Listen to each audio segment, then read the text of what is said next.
Howdy, Cherry here, and welcome back to my channel. I'm a big Undertale and Deltarune fan, but I've never actually played any fan games. They all kind of look like AU Sans final boss fights, and I'm sure that's not an entirely accurate description of Undertale fan games, but it's the impression I got, so I never really got into them. But just last month, the long-awaited Undertale Yellow came out, and it's so good. Like, it's extremely good.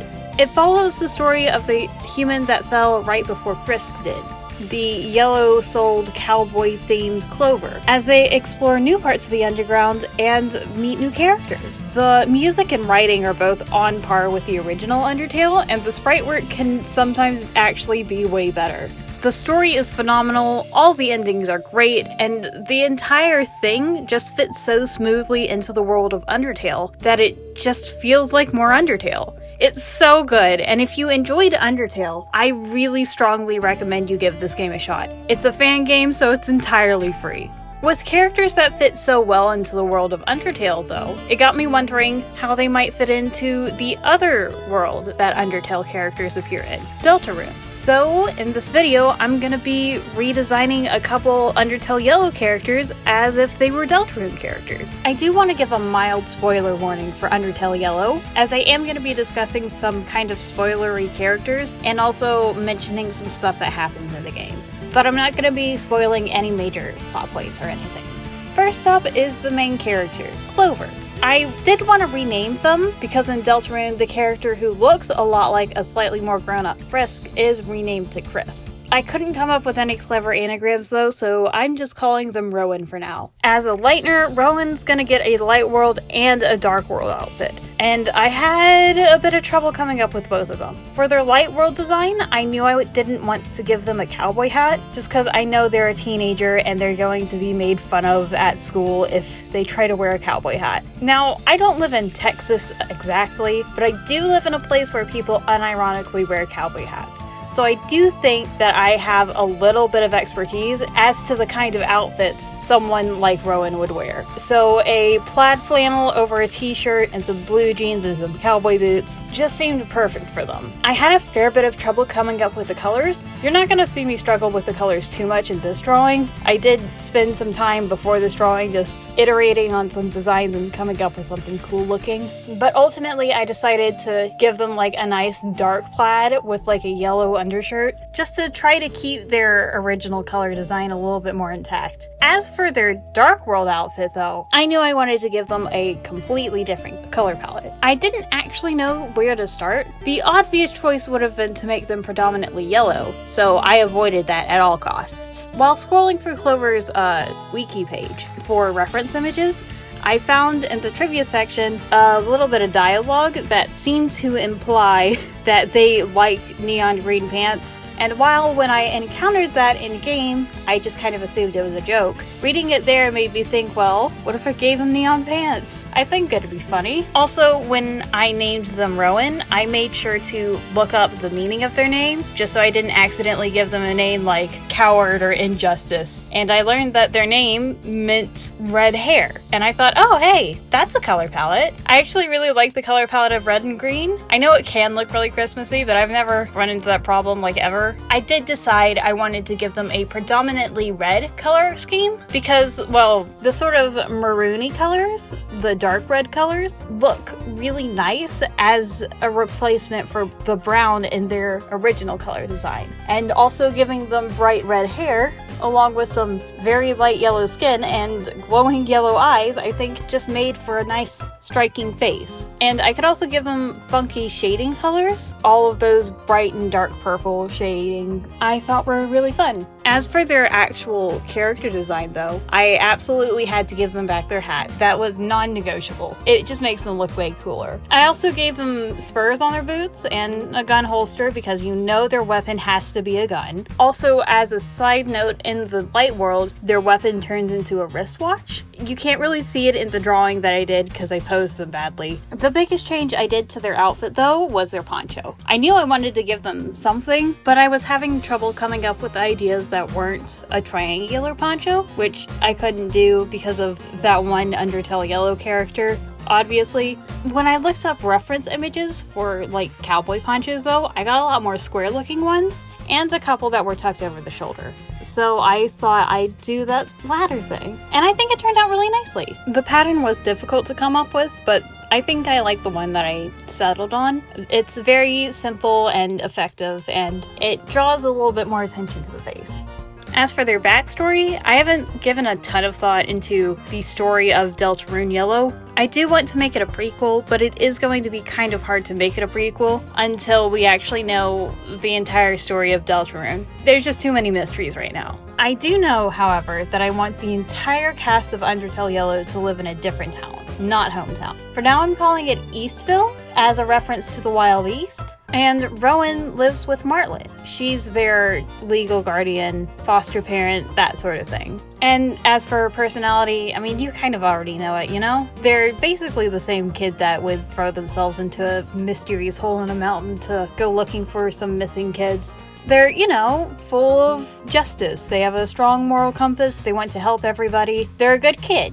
They just get dragged around a lot by their friends. Anyways, here's the finalized design, and now we're going to go talk about the character who's kind of, oh no, she's kind of a walking spoiler, so I can't really say too much about her without saying a lot. One thing I really appreciate about both Deltarune and Undertale Yellow is the focus on non-Undertale characters, and I wanted to carry that into Deltarune Yellow. But I also didn't want this whole video to basically be an OC fest, so I wanted to grab a character who doesn't really appear in Undertale Yellow, but people would already be able to know and recognize. So I went with Kanako. Honestly, I could have given her the Azrael treatment where she's off to college, but I think it's more fun to have her in the plot. Her light world character design gave me a lot of trouble. Her entire family is very Japanese themed, so for her light world outfit I wanted something that still was Japanese inspired but a lot more grounded, like how a lot of Deltarune character designs are. I wanted to base it off of Japanese street fashion, but I got so overwhelmed trying to research all of the different subcultures that I just sort of threw my hands up and went, okay, I'm gonna do something else. I ended up going with pieces that sort of visually reminded me of a kimono without her actually wearing one. So that big old waistband on that skirt, it was inspired by those big sashes, and that big old cardigan she's wearing is supposed to evoke the idea. It's like her entire outfit is supposed to evoke the silhouette of a kimono without me actually making her wear one. And the pleated skirt is also like anime inspired. I also gave her a ponytail since she's a little bit more aged up, and I thought it'd be a fun way to give her a second tail. It sort of give her a tiny kitsune reference. In contrast, her Dark World outfit gave me no trouble at all. I already knew what I wanted to do and it looked great, so I went with it. It's sort of meant to be a combination of like a shrine keeper outfit and a ninja outfit, with some other elements mixed in. I honestly wasn't expecting to change up her color palette too much, but I ended up having like some trouble with the colors, because I wanted to keep her with like a red and pink color palette with a white top and black pants. But the white and black contrast was just a little bit too distracting, and I didn't really like it. And then I remembered how white things look in the dark. They look light blue. I mean, it's the reason Cinderella's dress is remembered as blue, even though she technically had a white dress in the movie. And I realized that shifting most of the colors in a bluer direction not only made the color palette a lot more cohesive, but it also made her look just more interesting. So the red got turned into purple, the black pants got turned into like dark purple pants, and the white top turned into a nice light blue, and I also got to turn the line art into this pretty blue shade too. Of course, her mask is still pink and yellow. It's supposed to look red and white, just like in weird lighting, and I think I pulled it off decently. As for her weapon, I nearly gave her her mom's staff, but then I remembered that in her Undertale Yellow design, she's wearing a scarf, and scarves are canonically weapons in Deltarune, so I went with it. It turns into a necklace in her light world form. That specific necklace was made by her mom. And yeah, I gave her 2 ponytails also, just to give her more little foxtails. I actually wanted to give her like 7 fake tails, but I could only get it up to 5. She's got her real tail, her 2 ponytails, and her 2 scarf ends.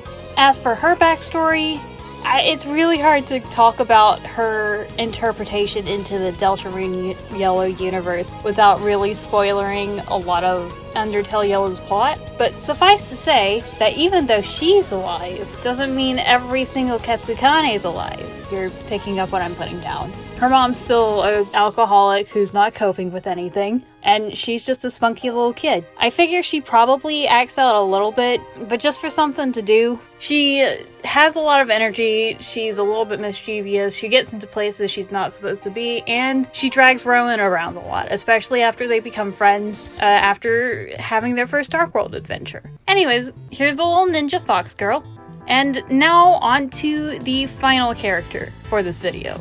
Every good Dark World party needs 3 members. A human, a monster, and a darker suspiciously connected to Asriel. And since Flowey is the only Undertale character with a major role to play in this story, it seemed obvious to me to make the Darkner Flowey inspired. So here's Wifle.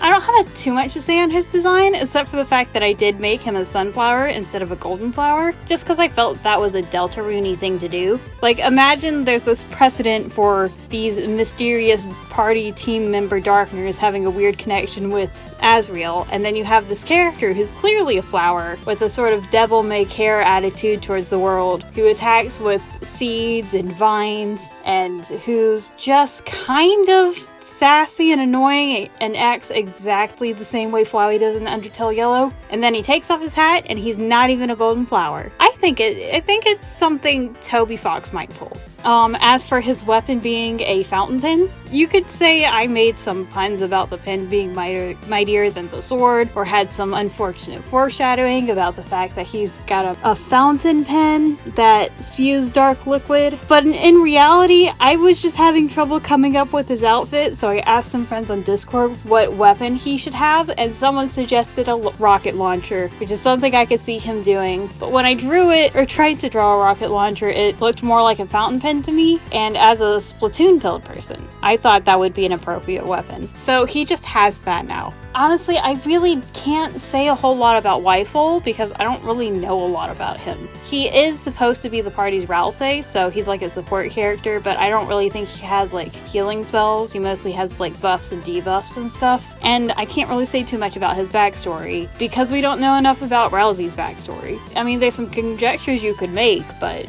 I don't know. I don't know how it would map onto Wifle. I don't know enough about the story. I have like some vague ideas of him being like a golden flower plushie in the real world that Rowan named Sunny because they were a dumbass child who thought the golden flower was a sunflower. But I don't even know if that like works, you know? Like, I don't know enough about like how these sort of darkners that can travel between dark worlds work. I do like his design though. I thought it was fun. Underneath all of the layers of fabric, he's just a flower in a pot, but I get the vibe that he's sort of embarrassed to be a flower, which is why he wears all of those layers. And he is just as much of a prick as he is in Undertale Yellow. Anyways, these are the final designs, as well as just some manipulations of the images that I did for fun, just because they looked cool together. I had a lot of fun doing this, and I've got some more ideas. So if you thought this was pretty cool, let me know in the comments. Maybe put some requests for some Undertale Yellow characters to turn into Deltarune characters, or just let me know any other series you'd want me to redesign. Also, be sure to follow me on my Tumblr, especially my art Tumblr. I'm going to be posting a lot more stuff on there about this. A lot of it probably isn't going to get onto YouTube, honestly. And yeah, like and subscribe if you like the video and you want to see more. And I've been Cherry, and I'll see you next time.